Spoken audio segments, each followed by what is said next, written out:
What's going on, Beaches? Welcome back to Some Extra Thirsty. It's your boy, Papa Swole, and I hope you are ready to get your thirst quenched today. We got 5 on the motherfucking clock, and I am ready to go into it. Are you ready, baby girl? Tess Hornaday is ready to go as well. So, let's check out this good juice. Businesswoman who said she'd never work with fat people claims they are lethargic and lazy and take twice as many days off, and argues it should be made more convenient to be overweight, more inconvenient to be overweight. Samantha Yardley, 34, from Coventry, is a sub-editor at Muscle and Health magazine. She argues that society shouldn't validate someone for being very overweight, appeared on This Morning, where she claimed obese people lack self-esteem and believes we need to make it more inconvenient for the British public to be obese. A couple more segments. Speaking on today's show, Samantha said, "We are all judged on how we look. I wouldn't judge someone for being a little overweight, but if it was someone who is extremely obese, I would think they are lacking in self-esteem. Maybe they have the wrong lifestyle. Maybe there's an underlying problem." If you look at the facts, people who are obese take nearly twice as many days off than those in a healthy weight range for a start, and being larger, you are more lethargic and more lazy. Samantha didn't give any justification for the claim that obese people take more time off work, but the host interjected, "That word will offend a lot of people. Why have you decided people who are overweight are lazy?" So I got a couple thoughts about this, because I agree with some and I disagree with something else. And of course, like most news, some of this may be taken easily out of context. But, lethargic and lazy, the reason why a lot of people think this, which is not necessarily untrue, is that it's lifestyle habits. If you're obese, it's because of choices you make in your life. And I wouldn't say that someone that's obese is super active and runs around and takes care of their health. So it's not necessarily a nice way to put it, but it's not necessarily untrue. I do agree that it should be made more inconvenient to be overweight in the United States as well as the UK, because it's so convenient in the United States, for example. That's why people are obese, because it's so easy to become obese. The food, the accessibility for shitty fucking food, the accessibility to, calories that you can just fucking drink. People are just drinking their calories. It's so easy to get in excess calories. It's so fucking easy. We should make it more inconvenient, which means we're going to have less fast food, less liquid sugar around. And it doesn't seem like that's going to happen anytime soon, because people are addicted to these foods and they don't want to give them up. You don't want to give up the foods that you're addicted to. Why would you? Right?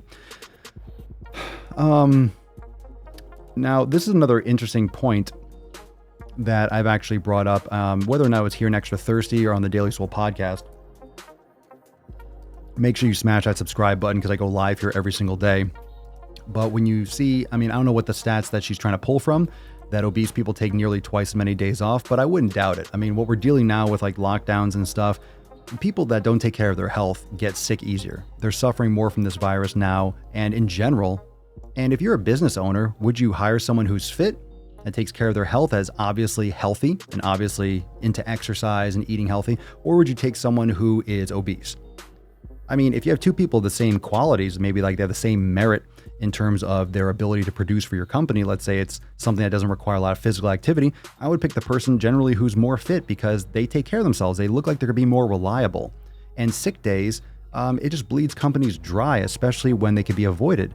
And if you're not healthy, you're generally not going to be as productive, and you're generally going to, it's a loss for a company.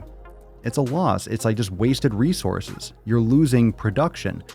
And I'm not saying this to be insensitive, but it's just like, if you take care of yourself, you have better lifestyle habits, it's going to translate more into other aspects of your life. That's why it's important to set good habits. If you have better habits here, you tend to have better habits elsewhere. And if you put yourself first, like, that's what I would look for. You need to take care of your body. And a lot of people that take sick days, or that deal with brain fog and deal with, afternoon crashes, is because they're not eating well, they're not sleeping well, they're not exercising, they just trash their bodies. And it's a bunch of different issues. It doesn't mean that people that are obese are bad people. It doesn't mean they're not trying to lose weight, but we need to have more of a discussion about the relation between being sick and being obese, taking care of yourself and how that leads into other aspects of your life that will improve. Health improves other aspects of your life. But what are your thoughts? I mean, this is pretty savage, fam. Let me know in the comments down below. Would you work with someone who's fat? You probably do. But do you think, a couple comments, do you think that it should be made more inconvenient to be overweight? And what are your thoughts and what's your experience on sick days? I don't have the studies here or whatever that she's referring to, but I've heard this many, many times, and it just makes sense that if you are obese and you don't take care of your health, that you're more likely to have to use more sick days and to be more of a void of production overall because of poor lifestyle habits. But what are your thoughts? Drop a comment down below. Thank you so much, fam, for watching, and make sure you subscribe for more Extra Thirsty, and I'll see you all real soon for some more thirst quenching goodness. Come on. I see you there. I see you there. Subscribe. Bye. That's a bed that you made. That's a bed that you made. That's a bed that you laid. What kind of game is you playing? We go hard in the paint you. What the fuck is you saying? I only go where they pay. What kind of game is you playing?